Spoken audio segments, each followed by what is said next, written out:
Hey guys, welcome back to English Gentleman Gamer with me, Roscoe.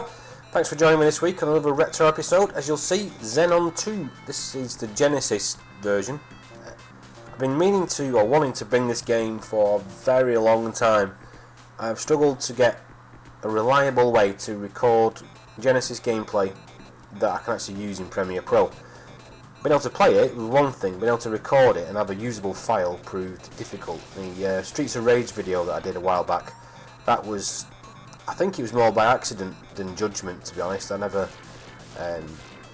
really did work out what I'd done to get a usable file. But anyway.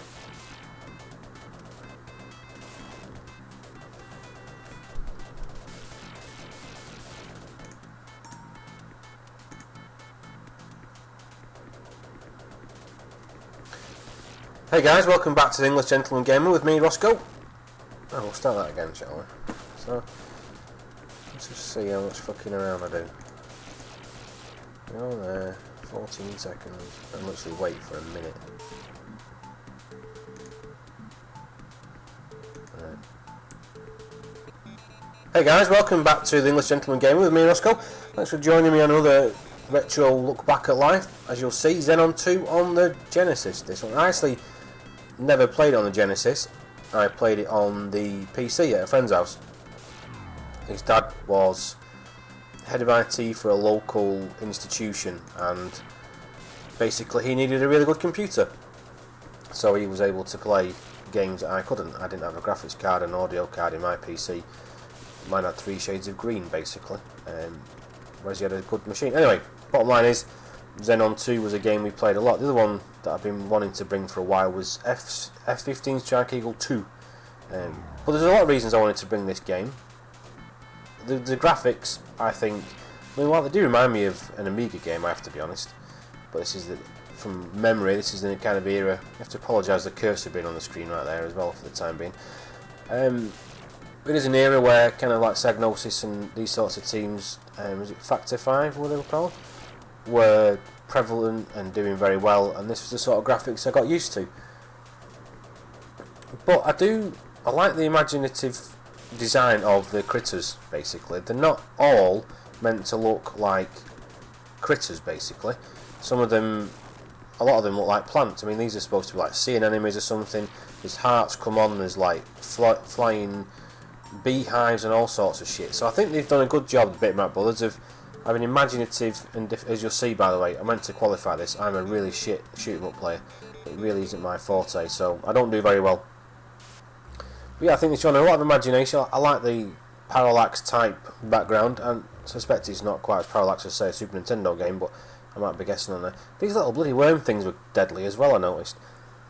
But yeah, I think the amount of imagination they've put into not only the backdrop, I got pasted there, not only the backdrop, but also the enemies and the foreground and stuff. I mean, the ship looks like a spaceship, and the rear firing attachment, I think it's animated very cool, but it's not massively novel in terms of what it does. But overall, I think this game is very imaginative. I think the music's really good.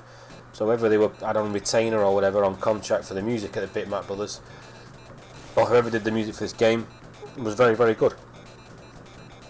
I just have a lot of fond memories of playing this. I'm not sure if any cheats exist for this, because I didn't get very far, as you'll see. Like I say, I am not the best shoot-em-up player by any stretch of the imagination. I mean, I just keep walking into people, basically. I do seem to remember we finished it. I'm not sure if there's any passwords. I don't remember seeing a password entry screen or anything, but I just wanted to show you this game. If you've not played this, this is the other thing I wanted to, that helped me anyway, consider it standing out from the crowd. There's the Predator looking dude, a bit more of a nod and a wink to the Predator, basically. Excuse me. But I like the fact you can pick up attachments in the level, sell them, and then buy other ones. I wasn't sure if they were all locked here, and I only had access to the top line because I'd only done like half a level, basically. But it turns out it's just I didn't have enough money. So the more money you have, the more upgrades there are available. I bought something. I thought it was a better. I think I buy a twin shot or something. Anyway, you do get better weapons. I got a twin shot later on, which I'll try and remember to forward to, because I don't think this video is going to last a lot longer. But I do recommend you get into this game. The I mean, like, the ship design is probably the blandest part of it, to be honest. It's cutely animated, but it's not massively imaginative, whereas the enemies that you come against, while still operating on the basic principles of a shoot 'em up, you know, they fly around in patterns, they try and shoot you, obviously, they do look very different to what you would typically get in Gradius or R-Type or Axley or games of that type.